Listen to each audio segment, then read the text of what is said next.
Mr. Ed Fletcher, who is a writer and a film director. Yeah. And Ed is joining us here on Sactown Underground to talk about your film Pink. Yeah, thank you for having me. Yeah. As you said, I'm a reporter at the Sacramento Bee, and that's kind of how I came across this story. I grew up in Orangevale, and this older editor at the Bee was telling me about this court case in 1969 that started out of a club in Sacramento, and it piqued my interest. So essentially, the dancers at the Pink Pussycat decide it's within their First Amendment rights to dance bottomless, and the sheriff is not about this at all. They get arrested and eventually goes to trial. The judge decides the jury needs to see the dance to determine whether it violates community standards. So they took the jury to the strip club not once, but 3 times so that they could see other shows and get a better understanding of what is being done in San Francisco and other places. So the long-term plan is to do it as a narrative feature. But in the short term, we're going to do it as a documentary. We're going to talk to the judge. We're going to track down the dancers, and we're going to get people to retell this story. So it looks like they did their market research, right? Sure, yeah, if you want to call it that. The documentary is aimed at sort of priming the pump. As you know, like most movies you see are based on a book or based on some other intellectual property that there's already an audience. Mm-hmm. So our thought was, like, let's build the audience ourselves. So we're going to do a fundraiser in February to raise money for the documentary. Hopefully the documentary does well. We get more people exposed to this story, and then we'll do the feature film. But already with the original version that you did, or your original idea, you were getting interest from a lot of different people, and you were going to festivals and whatnot. What was the response that you're getting from people outside of the Sacramento area? Well, so in 2014, I went to the American Film Market in Santa Monica, and I pitched this story, and very warm reception. A lot of people sounded very excited about it, but then they asked, like, okay, so who's in it? Who's the director? How much money do you have?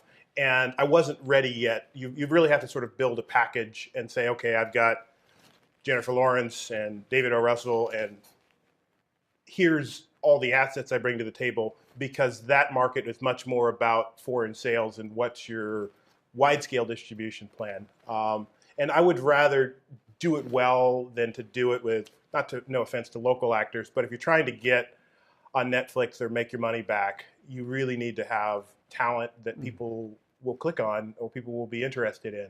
So it's a long journey, but people are really attracted to the story. And, you know, it's about a strip club, but there's not very little action, but there's not a lot of action that's there. Most of it's in the courtrooms, or it's other places and other events that sort of lead to the conflict about free expression and First Amendment issues.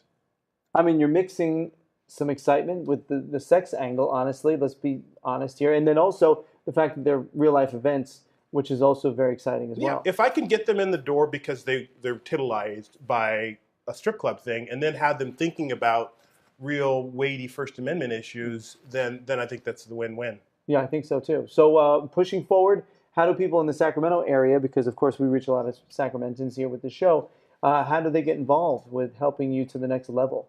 We're on Facebook, we're on Twitter.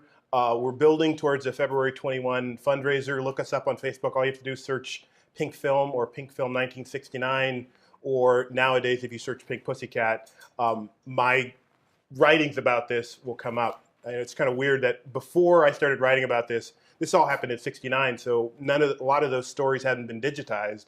So there wasn't much out there until I started going to the old clips and finding the reporters that covered it and sort of digging the story out. Now you were saying that, yeah, right? Mm-hmm. But you were saying that the leads will all have to be kind of A and B listers to bring money in, but there'll be some supporting roles, maybe some featured players, right? I think you can build a story if you get one sort of anchor, and then you can do some other sort of local stuff. It doesn't have to all be A-list. Very cool. Thank you, Ed Fletcher. Appreciate it. Hey,